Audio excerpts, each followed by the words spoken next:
Welcome to the Sweet Baseball Podcast, where we talk all the happenings from the past week in college baseball. I think probably one of the major headlines this week revolves around Tennessee. Once again, it feels like every week there's something with them. This week, losing the series to Vanderbilt at home, but that's not really the headline that I want to talk about. It's more about after the series ended, benches clear both sides. Don't really know exactly who started things, but there was obviously chatter throughout the entire series between both teams. That's what happens in a rivalry series. No matter what Tony Vitello says, that this isn't a rivalry, it definitely is. I mean, obviously, both teams have been at the top of the college baseball world for the past 10 years, especially the past few years with Tennessee. But to call this not a rivalry, as Tony Vitello did, is pretty ridiculous, and I don't know, kind of get what you're deserving in this instance here by losing the series. Yet again, another one lost at home for this Tennessee squad. Yeah, and it's just interesting choice of actions from Tennessee. Andrew Fisher running around the bases, yelling at every player, "This is our insert expletive house," to every single player on Vanderbilt, including their dugout. They've lost 4 series in a row at home, so I'm not really sure it is their house, to be honest. Doesn't really seem like it. They're letting anybody in the SEC come in and win there, so I don't know. If you're going to run around and say that, I think you have to back it up too. And they're not doing that whatsoever right now. Lost 5 of their last 6 series. Just not playing like a good team right now. Still extremely talented. Only have 13 losses on the season, but losing 5 of your last 6, that's just not good baseball. And they just continue to not do the little things right. And I think when you have that sort of energy, thinking you're better than everyone, doesn't really play well into that. Yeah, especially if you're not backing it up. If you think you're better than everyone, sure. I mean, these Tennessee squads we've seen the past few years have shown that, been kind of the villains, but they have been able to back it up and shown that they pretty much are better than everyone. At least any given weekend, they can definitely take off top teams, and this year has not been the case, especially at home, which is crazy considering they have one of the best home field advantages. Maybe not necessarily this weekend. There was a little bit of a online discussion about the fans not showing up for some of the games this past weekend, but still, when Tennessee is going right, it is one of the toughest places to play, and even if it isn't, it's probably still one of the toughest places in the SEC. But yeah, it's interesting. This Tennessee squad now in a spot that potentially not even hosting contention. If they don't end the season well, at least regular season, they could find themselves as a 2 seed in somebody else's regional. Maybe that's what they need. Maybe they need to feel the underdog mentality a little bit more and get behind that, because it seems like right now they're just searching for an identity and they're kind of going back to what they've known, which is just be the villains. And to do that, you kind of have to back it up, and they haven't really been doing that. So yeah, we'll see if they're able to kind of switch modes, and if they are on the road for regionals, then they'll definitely need to, dig into their bag of tricks to be able to pull something out there. Yeah, and this upcoming weekend at Arkansas, it's their last chance to pull off really a top SEC series win. Their SEC series wins at this point that are impressive would be Alabama, Ole Miss, Florida, 3 teams that are fringe top 25 teams at the back end there, or just on the outside looking in. They haven't beaten any of the top teams in the conference, and so at Arkansas is their last chance. And like you said, could be going on the road instead of hosting a regional now. If you go on the road, you're probably playing a team that's close to the caliber of these top SEC teams. Um, so yeah, they're gonna be in for a tough challenge going on the road in regionals if that's the case. Yep, definitely. Now switching to another controversial headline from the past week revolves around Washington.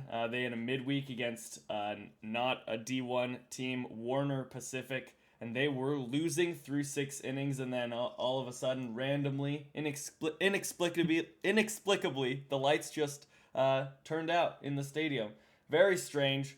Don't know who could have done that. Not looking at the student managers at all behind the scenes. they have no idea what happened there. Just the lights. Somebody forgot to pay the electricity bill, and lights went out at their home stadium and had to cancel the rest of the game and weren't able to count that towards the record, unfortunately, because they definitely would have come back and won that game. But yeah, very strange one there, and who knows if there was any malicious intent there, but it definitely doesn't look great from just an outside perspective. Yeah, definitely a bit suspicious, especially in a season where they've already lost a game to a Division II school. Losing another game to a non D1 opponent, that would be a tough look. And yeah, it seems a little too good to be true that the lights would just magically turn off and avoid that loss. Yeah, for sure. Well, also apparently ball doesn't lie since they did get swept on the weekend there. So what comes around goes around for that squad, and I guess the losses did catch up to them anyways. But now looking over into our top 25, a new number one overall team with LSU jumping up from that 7 spot. Feel like even though we had them down there, they feel like one of the more consistent, at least SEC squads right now. There's just so much inconsistency at the top right now for pretty much any team in the SEC and ACC alike. And LSU, even though they've lost a few series here and there, they've at least been able to show up at home, put up dominant performances against good teams, and they aren't struggling as much as teams like Texas and maybe even Arkansas at this point. Even though a lot of people say that they might be the best team in the country, they still have been racking up a lot of series losses recently. So this LSU squad just a little bit more consistent. Felt like they deserve jumping up into that number one spot. Maybe if North Carolina would have won their series versus NC State, they could have taken it, but splitting that 1-1 because they weren't able to play that final game just wasn't enough for at least me and probably both of us to feel confident moving them up into that number one spot. Yeah, it does feel like LSU's had a relatively consistent season, especially through SEC play. The series losses really aren't that bad. The only bad one is to Texas A&M, especially after this week. Texas A&M does not look as good as they were, and now certainly on the bubble, potentially outside looking in after this weekend. But when Texas A&M is playing well, in contention for one of the better teams in the country, extremely talented, and so LSU caught them on a bad weekend there, but super impressive win over Arkansas this weekend. And yeah, I mean, we mentioned last week we think Arkansas is one of the best teams in the country when they're clicking, if not the best team in the country. And so competitive series, but very impressive for LSU to take that. Yeah, and speaking of Arkansas, we dropped them back a few places from 5 to 7. Just didn't feel like they necessarily should drop back too much. Super competitive series, at least 2 of the games, especially the first game. Tough situation to be in with the delays for that game and just coming up on the wrong side, getting walked off there. Tough one. So super close series. Definitely could have gone either way in this instance, but you typically give the edge to the home team, and that's exactly what happened here. So even though it was a series loss, it's obviously not a bad one for this Arkansas squad that remains at least one of the most talented teams, and definitely should be pushing for definitely like a top 8 seed, probably for Omaha most likely. Be a team to be keeping your eyes out for there. Yeah, Arkansas has lost quite a few series recently, but still sitting with only 11 losses. So still just have not lost a ton of games this year, and a couple of those coming on the road, and it's just tough to win those series on the road in SEC play. So yeah, not too concerned there overall. Sitting in solely holding second place in the SEC right now, so still impressive to be near the top of the standings, just right behind Texas there. Yep, for sure. And staying in the SEC, Vanderbilt moving up a few spots, even though they lost their midweek, had a 2-2 week, went on the road. Even though I don't know if you necessarily call this a road series anymore at Tennessee, because apparently anybody can go in there and win a series, at least SEC competition. So Vanderbilt rises a few spots. Tennessee's on their last legs right now in the top 25. One more bad series, and it's definitely potential for that with who they're facing in Arkansas on the road next week if they lose that series, very likely they will be on the outside of the top 25. Just have not showed any resemblance of consistency recently, and they got to show at least something to keep them up there, and definitely could be on a spot where they do lose their hosting bid contention. Yeah, it feels like this second tier of the SEC is just in and out of the bottom of the rankings here, just flying up and down from like 15 to out of the rankings. Someone will pull off an impressive series win, jump up a lot, and then series loss right after, jump back down. So, yeah, kind of tough to navigate this second tier of the SEC, I'd say. And yeah, it feels like teams are, at least the last couple weeks, have been jumping from that top tier to second tier or vice versa as well. So, yeah, it's kind of a hard year to navigate. I feel like this is one of the most wide open years we've had recently, where there's just not a clear top team. And it feels like it really is open as far as anyone could win it. Feels like the last couple of years there's been a favorite and maybe like two or three teams you thought could seriously contend. This year, I feel like it's pretty wide open. Yeah, definitely feels like whatever team gets hot late could just come through and dominate the field, and maybe they're not even in the rankings right now. As we saw Alabama last week, we took them out of the rankings, and now right back in after taking a series versus Georgia. Looked very impressive. Also won a midweek at Troy. So 3 in 1 week, all against ranked teams. That'll jump you right back in. We did say last week they were pretty much in that like 26 spot, but yeah, super impressive stuff there. They were on that downward trend like we have been seeing with Tennessee, but getting that series win there is definitely a bright spot and could flip their whole season around and could put them in a spot to potentially be a top 8 seed if they can win their next series. Yeah, it just feels like almost every team has a flaw you can point to right now. A lot of these teams, it feels like it's the bullpen. A lot of teams have one or two good arms in the bullpen, but not really a lot of depth. And we see teams choking away games a lot of the time. I mean, it's a college baseball has become a lot more offensive recently, and you just continue to see that, especially late in games now. Leads never safe, and yeah, like you said, I feel like it's just going to come down to who gets hot at the end of the year, and it feels like anybody in the top 25 really could do that, or like you said, right on the outside looking into. Seems like a lot of teams are capable. Yep. And only thing else to mention on my side would probably be Northeastern, the other team to jump into the top 25, taking the spots of Ole Miss and USC. Both had pretty bad weeks, and Northeastern now on a 20-win streak. So eventually they were going to make their way into the rankings if they keep something up like that, and this is the week to take advantage of. Yeah, shout out to the mid majors continuing to rack up wins. Northeastern, I think, tied for the most wins in the country. One of the teams they're tied with, we'll give a shout out to Coastal as well, getting close to the top 10 there, continuing to win games right now. One of the teams that does have a very solid bullpen in the country picked up an impressive win over Clemson in the midweek. And so that's a team that looks like they're kind of solidifying that hosting position right now. Could potentially even creep into the national seed with their RPI getting close to that top 8. Yep, definitely. Any other teams to mention in the top 25? I think that's it for me. Cool. All right. Well, teams just on the outside looking in. I think the main ones to mention, we're looking at Duke and probably Florida as two teams that are right there. Duke has just gotten very hot recently. Similarly, Florida had a very tough to their at least SEC season and has flipped the script completely.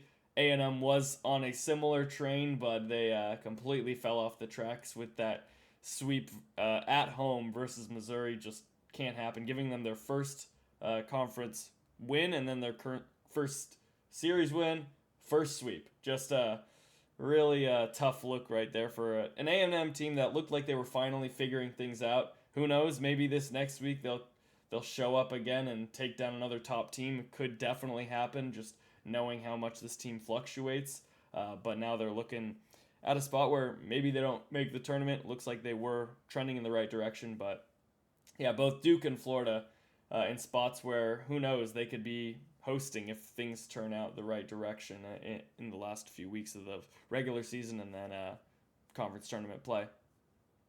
Yeah, Duke and Florida, two teams that are extremely talented and just had a rough start to the year, first half of the year. And so Not surprising to see them kind of getting back into a role here. Both very well coached teams with experience playing in postseasons. So certainly expect them to continue playing well down the stretch. And like you mentioned, on the outside looking in top 25, but could end up hosting. Uh, Two other teams on the outside looking in for me: Western Kentucky, also tied for the most wins in the country. I believe they're at 41, just continuing to win games. Nothing super impressive recently, but racking up the wins like you need those mid majors to do. Also, Georgia Tech, coming off a couple weeks ago having that 7-game losing streak, picked up a non-conference series win, and then just picked up the series win against Louisville, who we recently had ranked as well. And so impressive series win there. Only a half game back in the ACC, and so that's one of those things where we're nearing the end of the season. Do kind of begin to look at conference standings as well to see where things really are shaping up for the overall season picture. Yep, definitely. And you mentioned Louisville. Also, they had their struggles, but they did pick up a midweek win versus Vandy, so that's still a 2-2 week against decent competition. Definitely not dropping off too far. Miami, kind of in a different direction there, got swept at Virginia. They were looking so good, really close to being ranked the past week, but getting swept. This Virginia team, maybe they're getting hot at the right time. Who knows? They could potentially make a lunge to at least solidify their chance of making the postseason tournament, and then who knows what happens then. It's all bets are off, especially with this Virginia squad who's extremely talented. But yeah, Miami, another team that looked like they were pushing to potentially host, dropping back a little bit now, but could still potentially turn things around. Yeah, this Virginia team's an interesting one. They've played really well the last month or so. RPI still down at like 60, I believe, but they did lose that series at Florida State after the events on their campus there, and so you think if they play that series, RPI is probably up above 50, I would guess, with how high Florida State's RPI is. So really missed that out. I feel like that's something the committee probably will take into consideration as well. But yeah, Virginia's playing extremely well right now, has done well in conference play with their overall records. So I feel like that's a team that could sneak into the postseason even with a poor RPI. Yep. And then last team I want to mention is TCU. It's been a little up and down. Seems like most Big 12 teams have been. Just right at the back end of the top 25 or right on the outside looking in, just fluctuating up and down. But yeah, this TCU squad looks like one of the more consistent teams in the Big 12, but that's not saying a ton considering it's just been kind of all over the place. Even the teams that were at the top, like West Virginia and Arizona, the past week had their struggles. This conference seems like it's wide open, especially for the tournament. Once that comes, any team could probably come out of that thing and win it.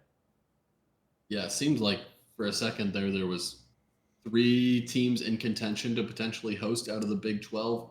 All of a sudden, it seems like TCU's the best shot right now. West Virginia really needs to pick up a series win this weekend to solidify their chances. They have the record, but like we said, the whole year haven't really had the strength of schedule, so the RPI is not quite solidified there. TCU still has a pretty solid RPI. I think it's right at 16 right now, so right on the edge there. Could be the conference's best shot at hosting a regional. Yeah, Arizona was looking like they had a chance, and now after losing a series versus Utah, it plummeted all the way down to like the 40s. So that's a tough one there. Not much coming back from that, and hoping to be a 2 seed at this point. But besides that, any other teams you want to mention? No, I think we got it. Sweet. Well, let's head into our top play of the week. High pop up. Walsh sprinting over towards the dugout. Into the dugout. He makes the catch. Oh my goodness.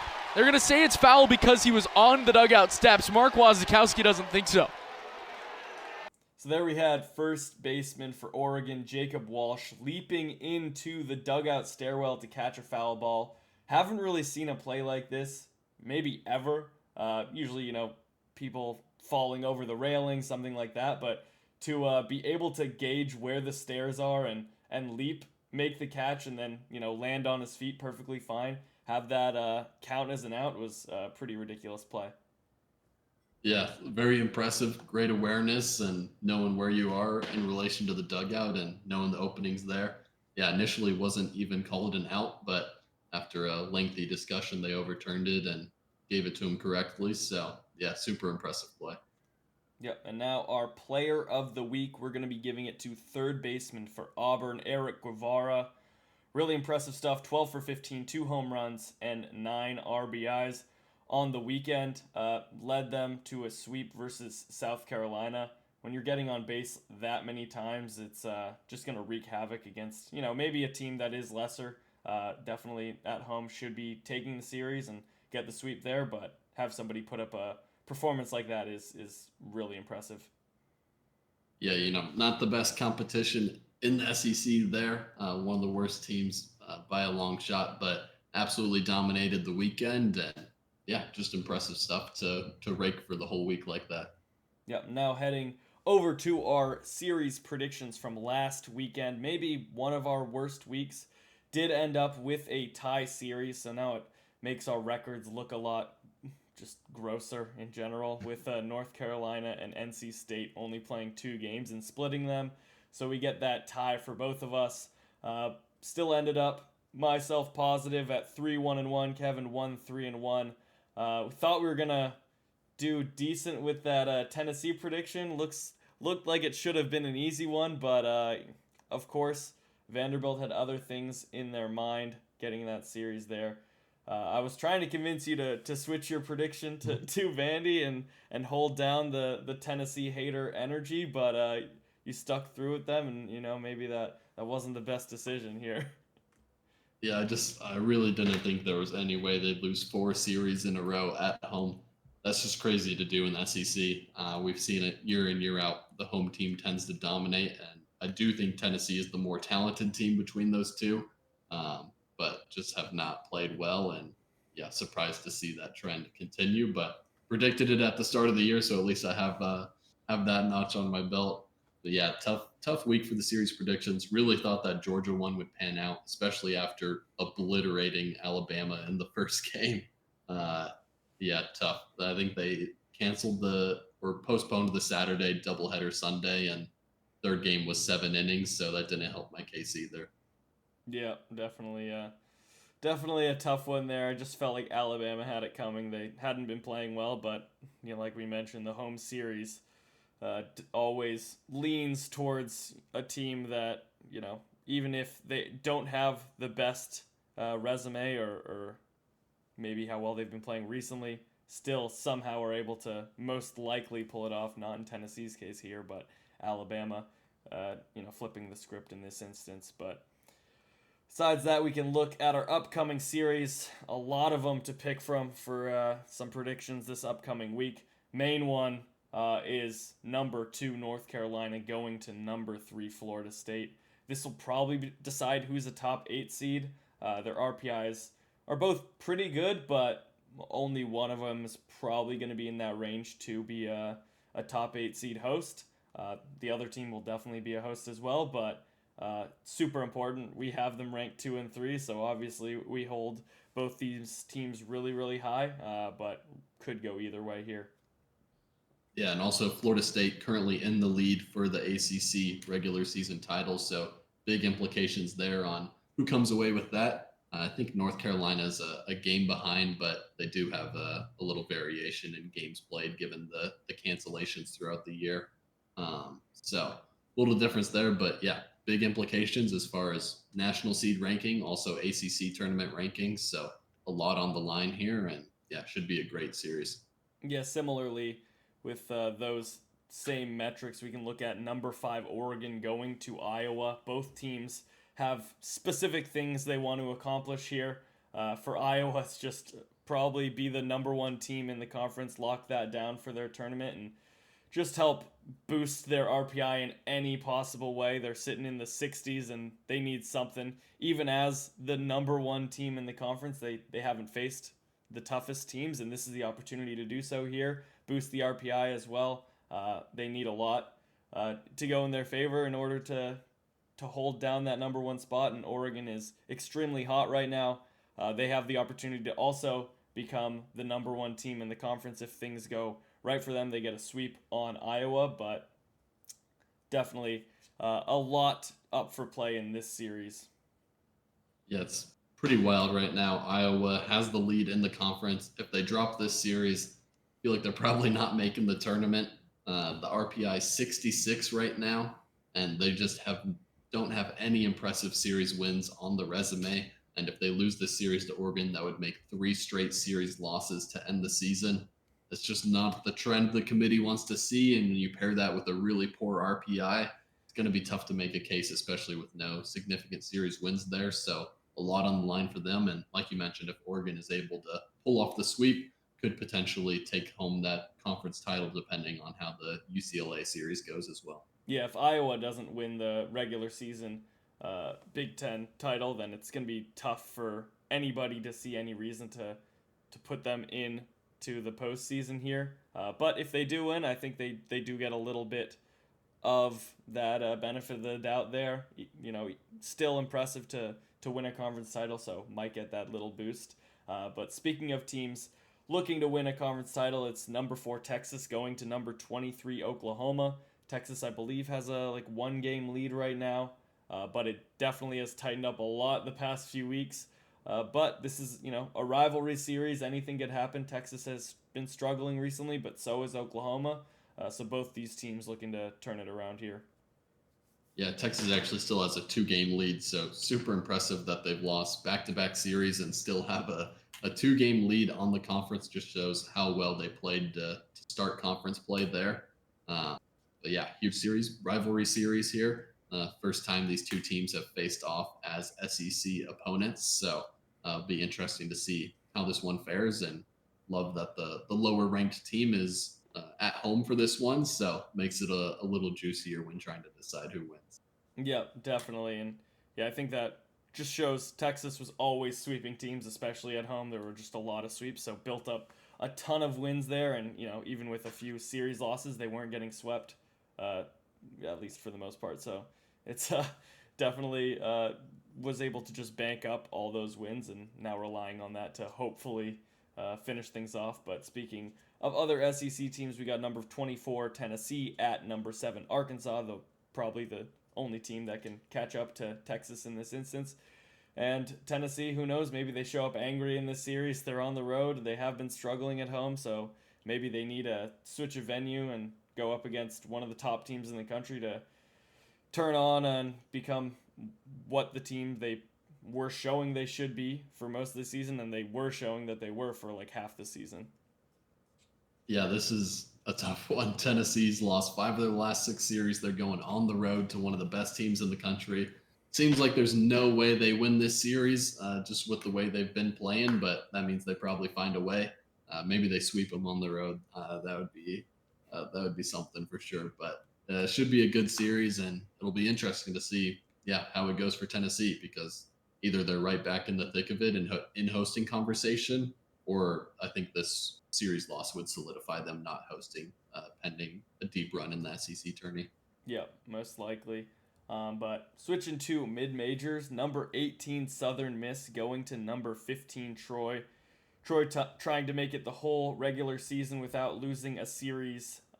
So this is going to be their toughest test for sure. Southern Miss has been playing really well recently for most of the season, and definitely has turned it up even another notch late. But Troy just has been a tough team to beat, and they haven't lost any series on the weekend, so super impressive stuff to be that consistent.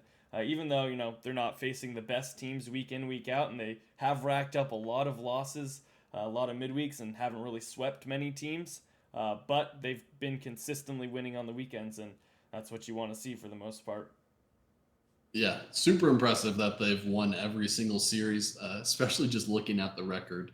Like you were saying, a lot of losses, 37-16. The most losses for a team in our top 25 is 17, so they're right on the edge there as far as having the most losses in the rankings, but somehow have not dropped a single series. So certainly losing those midweeks, but taking care of business on the weekend. And this is the biggest weekend series for them this year. Southern Miss, a team that continues to be at the towards the top in college baseball the last couple of years, and a team that tends to trend well at the end of the year. So kind of a scary matchup here, and one where Southern Miss is almost creeping into hosting conversation here with how well they're playing down the stretch. Yeah, definitely could potentially be a host with what they've been racking up recently. And the last series I want to mention is Georgia Tech going to Duke. Both these teams right on the outside looking in for our top 25. So whoever wins this has a very good chance of creeping back into the top 25. Both teams have been in it at some point during the season, but Duke has been out for a very long time, and they've slowly been creeping their way back into the top 25 conversation, and here they are right on the outside looking in to end the regular season. Yeah, this is a big one here, and another one where kind of hosting implications on the line, especially Georgia Tech. They're much closer in that RPI, but Duke also at around the 30 mark, I think. So a series win here could potentially move them up, especially with a couple wins in the ACC tourney. So we'll see how things go there. Feels like a lot's on the line here, and two teams that are trending well at the end of the season. Yeah, should be a good one. Yep, definitely. Any other series for you to mention? Last one I'll mention is Kansas at West Virginia. We just saw West Virginia drop the series to Kansas State. West Virginia's had some bullpen struggles recently, a few games where they had the lead late and gave up a lot of runs and a couple innings. So we'll see if they're able to lock back in here. Feels like if they win this series, they should solidify them hosting. They'll comfortably win the Big 12 and finally pick up a solid series win. The record's there. It's just not too many impressive series wins. So this is the one they need, especially at home.